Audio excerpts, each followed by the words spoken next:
everyone. I hope you all are doing great. This is Anukar and you are watching World of Life. In this video, we are going to complete our first chapter of 9th class, that is the fundamental unit of life. So let's get started. So in this video, firstly we are discussing about the cell shape. तो बच्चों cell की different type की shapes हो सकती हैं. यहाँ मैंने 8 shapes mention की हुई हैं. मेनली यही शेप्स जो है सेल में प्रेजेंट रहती हैं. पहली शेप क्या होती है सेल की? Spherical shape. Spherical shape almost around circular shape जैसा ही होता है. समवॉट कुछ डिफरेंस होता है द स्फेरिकल और सर्कुलर शेप में. स्फेरिकल शेप में क्या हो सकता है? इसका एग्जाम्पल हो सकता है कुछ एग्स. कुछ एनिमल्स के जो एग्स होते हैं, एग को भी एज अ सेल कंसीडर किया जाता है, वो भी एक सेल ही होता है. तो कुछ एनिमल्स के जो सेल है, एग है, वो क्या होते हैं? स्फेरिकल इन शेप होते हैं. नेक्स्ट है हमारा सर्कुलर या फिर डिस्क शेप.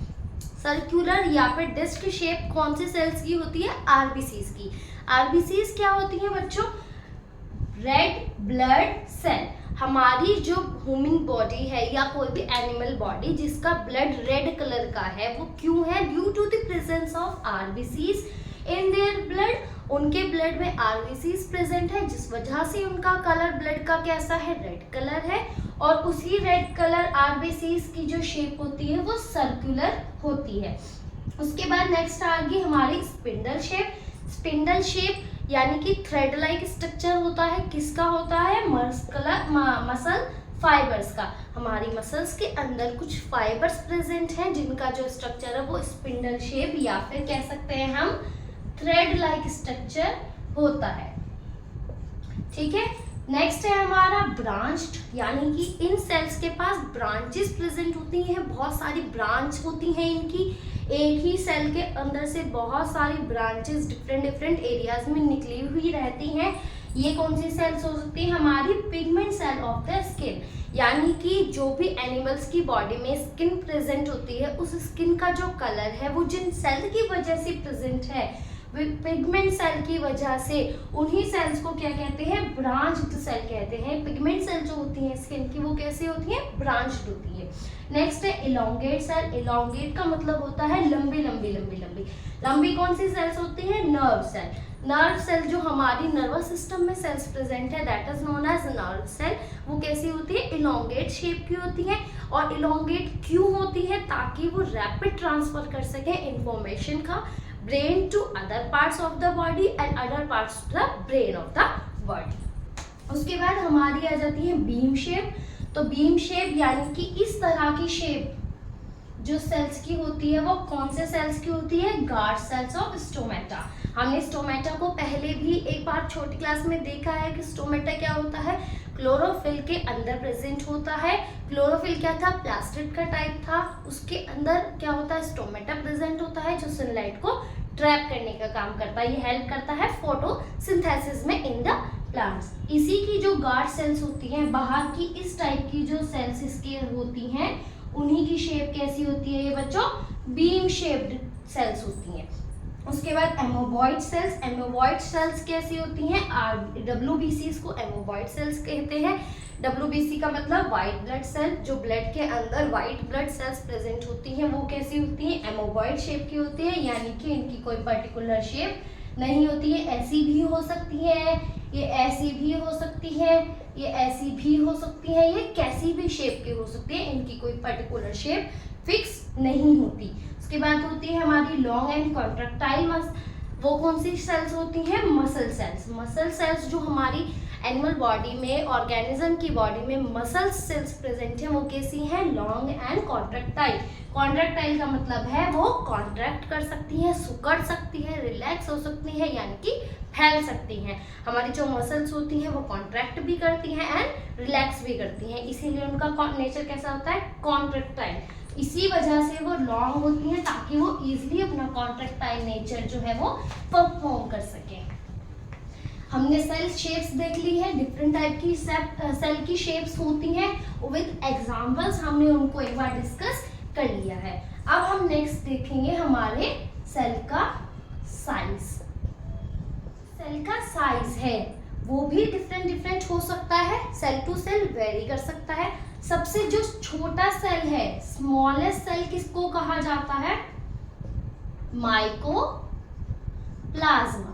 माइकोप्लाज्मा क्या होते हैं बच्चों? ये एक टाइप की फंजाई होती है जिसका सेल जो है सबसे छोटा होता है। माइकोप्लाज्मा फंजाई है, एक ही सेल से मिलकर बना होता है। वो हम आगे डिस्कस करेंगे कि what is single cell and what is multi cell. और एक ही सेल से मिलकर बना होता है, बहुत छोटे साइज का होता है, इसीलिए इसको स्मॉलेस्ट सेल कंसीडर किया जाता है। माइकोप्लाज्मा के बाद जो सेल का साइज थोड़ा सा बड़ा होता है वो किसका होता है? बैक्टीरिया का। बैक्टीरिया भी एक ही सिंगल सेल से मिलकर बना होता है और इसके सेल का साइज माइकोप्लाज्मा के सेल से थोड़ा बड़ा होता है। वो वेरी कर सकता है 0.3 to 0.5 mm तक। ठीक है बच्चों। उसके बाद जो हमारा नेक्स्ट आता है बैक्टीरिया के बाद जो सेल का साइज होता है वो आरबीसीज का होता है, थोड़ा बड़ा, और इसका सेल वेरी कर सकता है 0.5 to 0.7 mm तक। आरबीसीज हमने अभी पढ़ा, रेड ब्लड सेल्स होती हैं जिन ऑर्गेनिज्म की ब्लड का कलर रेड होता है, उसको रेड कलर ये आरबीसीज ही प्रोवाइड करती हैं। उसके बाद हमने स्मॉलेस्ट सेल देख लिया, अब होता है लॉन्गेस्ट सेल की बात करें। लॉन्गेस्ट सेल का क्या मतलब होता है? यानी कि लंबा सेल। एक डिफरेंस होता है लॉन्गेस्ट और लार्जेस्ट में बच्चों। तो लॉन्गेस्ट क्या होता है? लंबा, एंड लार्जेस्ट होता है बड़ा। ठीक है, तो लंबा सेल, लॉन्गेस्ट सेल किसको कहा जाता है? नर्व सेल को। हमने अभी बात की थी जब सेल शेप्स देखी थी कि इसका सेल कैसा होता है? लंबा होता है, इलोंगेट होता है। क्यों? ताकि ये रैपिड ट्रांसफर कर सके ब्रेन से जो इम्पल्सेस आ रहे हैं, इंफॉर्मेशन आ रही है उसको ऑर्गन्स तक, और ऑर्गन से जो इन्फॉर्मेशन वापस ब्रेन तक जानी है उसको ये रैपिड ट्रांसफर कर सके, इसीलिए ये कैसे होते हैं? लंबे होते हैं। अब लार्जेस्ट सेल किसका होता है? ऑस्ट्रिच का एग। ऑस्ट्रिच एग, हमने बात की थी कि एग भी क्या होते हैं? सेल्स होते हैं। और ऑस्ट्रिच यानी कि एक बर्ड है ऑस्ट्रिच, उसका एग जो है वो सबसे बड़ा कंसीडर किया जाता है। ठीक है बच्चों, यहां तक हमें क्लियर हो गया। सेल साइज देख ली हमने, सेल की शेप देख ली। अब हम बात करेंगे सेल के नंबर की। हमने अभी देखा कि सेल क्या है? एक भी हो सकता है, बहुत सारे भी हो सकते हैं। तो सेल के नंबर के बेसिस पर सेल जो है वो दो तरह के प्रेजेंट होते हैं। एक होता है यूनिसेल्यूलर, यानी कि यूनिसेल्यूलर ऑर्गेनिज्म, और एक होता है बच्चों multi cellular organism. Multi cellular organism. तो जो यूनिसेल्यूलर ऑर्गेनिज्म होता है, अगर हम स्प्लिट करें इस टर्म को तो क्या मिलेगा? Uni and cellular. यूनी मतलब वन या सिंगल, सेल्यूलर मीन्स सेल। ऐसे ऑर्गेनिज्म जो एक ही सेल से मिलकर बने हैं वो क्या कहलाते हैं? Unicellular. For example amoeba. Amoeba क्या है? यूनिसेल्यूलर का एग्जाम्पल है। बैक्टीरिया, कुछ फंजाई होती हैं जैसे कि हमने भी देखा था माइकोप्लाज्मा, वो भी क्या है? एक ही सेल से मिलकर बनी होती है। एक ही सेल है, उन्हीं की बॉडी एक ही सेल से मिलकर बनी होती है। ऐसा अमीबा होता है। बैक्टीरिया हमें पता है कुछ इस टाइप का होता है, उसकी भी बॉडी एक ही सेल से मिलकर बनी होती है। तो ये क्या है? सिंगल सेल ऑर्गेनिज्म है, एक ही सेल से मिलकर बने हैं। उसके बाद मल्टी सेल्यूलर का एग्जाम्पल, मल्टी सेल्यूलर, मल्टी और सेल्यूलर। मल्टी मतलब मैनी या मोर, सेल्यूलर मतलब सेल। ऐसे ऑर्गेनिज्म जो एक से ज्यादा सेल से मिलकर बने हैं, चाहे इसमें 2 हो, 5 हो, 10 हो या बिलियंस हो, ट्रिलियंस हो, वो क्या कहलाएंगे? मल्टी सेल्यूलर ऑर्गेनिजम्स कहलाएंगे। इसके एग्जाम्पल हो सकते हैं plants, animals and human beings. Plants, animals and human beings ये कैसे हैं? बिलियंस, ट्रिलियंस ऑफ सेल से मिलकर बने हैं। हमारी ह्यूमन बॉडी को अगर हम देखें, एक बॉडी ट्रिलियंस ऑफ सेल से मिलकर बनी है और हर सेल एक ग्रुप बनाकर अपना फंक्शन परफॉर्म करता है। ठीक है बच्चों, हमें इतना समझ में आ गया। सिंगल सेल, मल्टी सेल क्या होते हैं, हमने सेल का नंबर के बारे में भी डिस्कस कर लिया है। Next and not the least हमारा क्या आता है, सेल के दो टाइप के सेल प्रेजेंट होते हैं हमारे लिविंग वर्ल्ड में। ठीक है, पहले prokaryotic cell and second one is eukaryotic cell.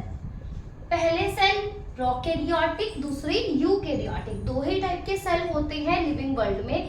Prokaryotic, pro and karyotic. Pro का क्या मतलब होगा बच्चों, प्रिमिटिव, या कह सकते हैं ओल्ड या बिफोर, तीनों टर्म यूज कर सकते हैं। Karyotic means carry on, and carry on का क्या मतलब होता है बच्चों, न्यूक्लियस। ठीक है, ऐसे सेल्स जिनके अंदर प्रिमिटिव टाइप का न्यूक्लियस, पुराने टाइप का न्यूक्लियस पाया जाता है, वो क्या कहलाते हैं, प्रोकैरियोटिक सेल। पुराने टाइप का न्यूक्लियस का क्या मतलब है, इसके अंदर जो न्यूक्लियस होता है वो प्रेजेंट ही नहीं होता। फॉर एग्जाम्पल ये बैक्टीरिया की सेल है एक, इसके अंदर हमने बात की थी जब हमने डिस्कस किए थे सेल ऑर्गेनेलीज कि न्यूक्लियस प्रेजेंट होता है एंड न्यूक्लियस के अंदर एक डीएनए नाम का जेनेटिक मटेरियल पाया जाता है। लेकिन प्रोकैरियोटिक सेल में ऐसा नहीं होता, इनके अंदर सेल है लेकिन सेल के अंदर कोई भी न्यूक्लियस प्रेजेंट नहीं है। उनका जो जेनेटिक मटेरियल है, फॉर एग्जांपल ये जेनेटिक मटेरियल है, वो एज इट इज साइटोप्लाज्म में पड़ा हुआ है। उनके कोई भी स्पेसिफिक न्यूक्लियस या न्यूक्लियर मेम्ब्रेन वहां पर प्रेजेंट नहीं है। ठीक है, कोई न्यूक्लियस प्रेजेंट नहीं होता, सिर्फ जेनेटिक मटेरियल प्रेजेंट है जो कि साइटोप्लाज्म में कोई सर्टेन स्पेसिफिक रीजन में ऐसे ही पड़ा हुआ है, कोई पर्टिकुलर मेम्ब्रेन उसको कवर नहीं करती।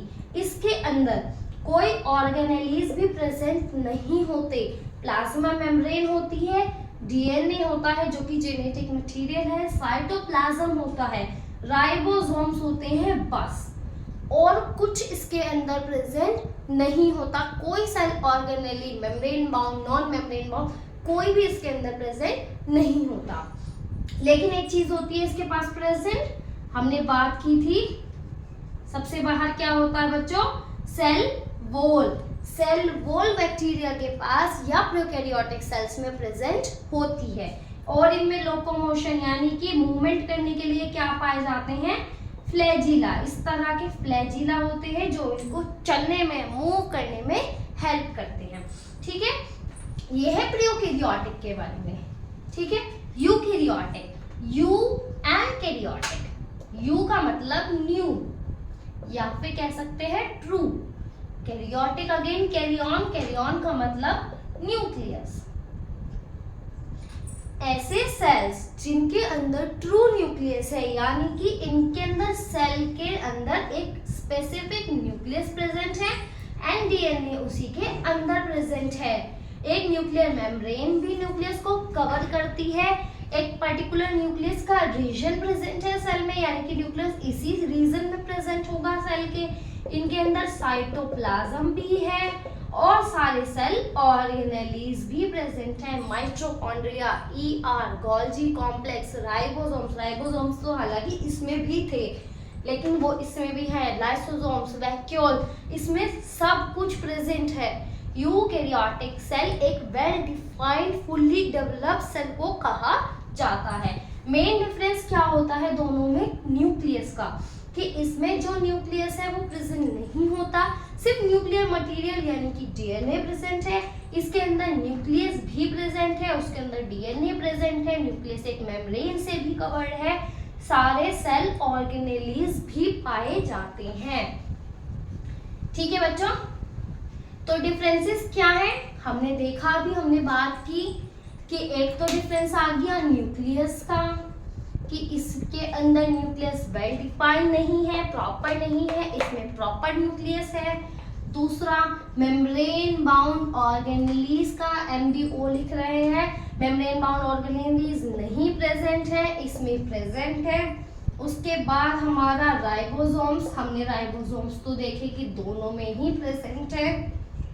ठीक है, उसके बाद कोई भी सेल ऑर्गेनेली और भी इसके अंदर प्रेजेंट नहीं है, इसके अंदर नहीं है, इसके अंदर है। सेल वॉल इसके अंदर प्रेजेंट है, इसके अंदर हो भी सकती है और नहीं भी हो सकती। कुछ सेल्स में मिल जाती है, कुछ सेल्स में नहीं मिलती, जैसे कि प्लांट की सेल है। प्लांट सेल यूकेरियोटिक है, लेकिन उसके अंदर जो न्यूक्लियस है, वो सेल मेम्ब्रेन है, सेल वॉल है, वो पाई जाती है, लेकिन एनिमल सेल्स में सेल वॉल एब्सेंट होती है। ठीक है, तो हमने इस वीडियो में भी अपना क्या कवर कर लिया बच्चों? हमने टाइप्स देख लिए, सेल के दो तरह के टाइप होते हैं, उनमें डिफरेंसेस देख लिए। इन सेल्स में प्रोकैरियोटिक एंड यूकैरियोटिक में अक्सर बोर्ड में क्वेश्चन पूछा जाता है, 10th में एंड 9th के सिलेबस में भी इसमें क्वेश्चन जरूर आता है एग्जाम में। सो इसको अच्छे से प्रिपेयर करके जाना है। ये 5 मार्क्स में, 3 मार्क्स में, किसी में भी ये क्वेश्चन जो है वो पूछा जा सकता है, that what is type of cell. उसके बाद हमने इसमें शेप्स देखी है हमारी, ठीक है। हमने इसमें साइज देख लिया है, हमारा लॉन्गेस्ट क्या है, लार्जेस्ट क्या है, वो हमने समझ लिया है।